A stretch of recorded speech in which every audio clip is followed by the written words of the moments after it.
Lentils. Canned tomatoes. 3 things that have gone up in price, and I still buy them every single week without hesitation. Because when you understand why certain foods are worth stocking no matter what the price tag does, you stop panicking at the register and start shopping with a strategy. Let me show you exactly what's on my list. 12 foods. Every one of them earns its place. Number 1, and this should surprise nobody, white rice. I know everyone says rice, but here's the part people skip. White rice, stored properly in a sealed container, lasts 25 to 30 years. Brown rice? 1 to 2 years because of the oils in the bran. So if you're stocking for the long haul, white rice is the move. Right now I'm grabbing a 5-pound great value bag for $3.28. That's less than 70 cents a pound for a food that pairs with everything, fills everyone up, and never goes bad. I keep at least 20 pounds on hand at all times. When prices rise, and they keep rising, my rice shelf doesn't care. Number 2, dried lentils. And I'll be honest, lentils don't get nearly enough credit. 1 pound for under $2. 1 pound of lentils, cooked, yields about 4 to 5 servings of dense, filling protein. They don't require soaking. They cook in 20 minutes. And they store for 2 to 3 years. When meat prices spike, and they will, lentil soup, lentil curry, lentils over rice. You eat well and you spend almost nothing. This is one of the most underrated budget staples in existence. Number 3, canned tomatoes.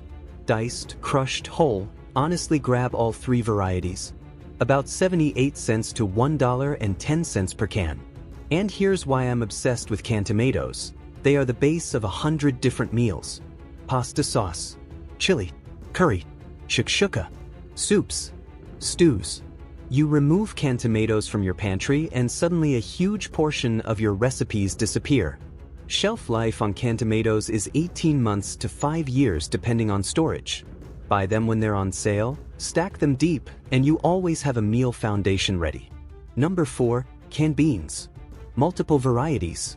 Black beans, kidney beans, chickpeas, pinto beans. All of them are sitting around 88 cents to $1.10 per can right now, and all of them are pulling triple duty as protein, fiber, and carbohydrate in one can. The beauty of canned beans over dried is convenience. No soaking, no planning ahead. Open the can, rinse them, and they're ready in 30 seconds. On a chaotic day when you need food fast, that matters. I rotate through all 4 varieties so meals don't feel repetitive. Same nutrient profile, completely different dishes. Number 5, rolled oats. The great value 42-ounce container runs about $3.47. Oats are breakfast handled, but they're also so much more than that. Oats thicken soups. They extend ground meat. You can make oat-based energy bars, overnight oats, oat flour for baking. Shelf life is up to 2 years in a sealed container. Calorie dense, naturally filling, genuinely versatile. Oats are in my cart every single month whether prices are high or low. Number 6, pasta. And yes, I mean the boring, plain, dried pasta you've been ignoring. 1 pound boxes are sitting at 98 cents to $1.14 here. Pasta stores for 2 years easily. It cooks in 10 minutes. It pairs with canned tomatoes, canned tuna, olive oil and garlic, or a simple butter sauce. Pasta is the ultimate emergency comfort food. I vary the shapes, spaghetti, penne, rotini, because it genuinely changes how a meal feels even when the ingredients are the same. Small trick, big impact on meal fatigue. Number 7, peanut butter. A 40-ounce great value jar is about $4.97. 2-year shelf life. Packed with protein and healthy fats. And arguably the most calorie-efficient food you can stock. 1 tablespoon has around 90 calories and keeps you full longer than almost anything at this price point. Peanut butter on toast. Peanut butter in oatmeal. Peanut butter straight off the spoon at midnight during a stressful week. No judgment. It earns its place every single time. 2 jars minimum, boys. Number 8, canned tuna. 88 cents per can at Walmart right now. Canned tuna is shelf-stable protein that requires 0 cooking. Eat it cold on crackers. Mix it into pasta. Make a quick tuna melt on a skillet. add it to salads or rice bowls. The key thing about canned tuna is how fast you can go from pantry to table, under 5 minutes, no power required if necessary. When you're building a resilient pantry, speed and simplicity matter as much as nutrition. I keep 10 cans in rotation at all times. Cost to restock that 10-pack? Under $9. Number 9. Cooking oil. Specifically vegetable oil or olive oil depending on your budget. Here's the thing nobody mentions. Fat is essential.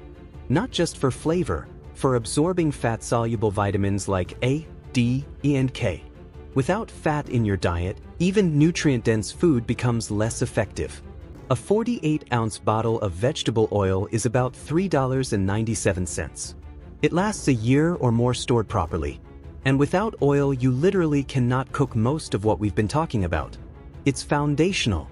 Olive oil runs more expensive but stores just as well and has added anti-inflammatory benefits. I use vegetable oil for high-heat cooking and keep a small olive oil bottle for finishing and dressings. Number 10. Honey. This one is almost unfair because honey is the only food on Earth with an indefinite shelf life when stored sealed. They found 3,000-year-old honey in Egyptian tombs. Still edible. Still honey. A 1-pound bottle here runs about $3.47. It sweetens oatmeal, tea, and baking. It has mild antibacterial properties, useful in basic first aid too. And it never expires. This is the rare pantry item where buying it once and keeping it rotating quietly in the background costs you almost nothing over time. Number 11. Powdered milk. And I know, the reaction I usually get to this one is a face. But powdered milk is shelf-stable dairy.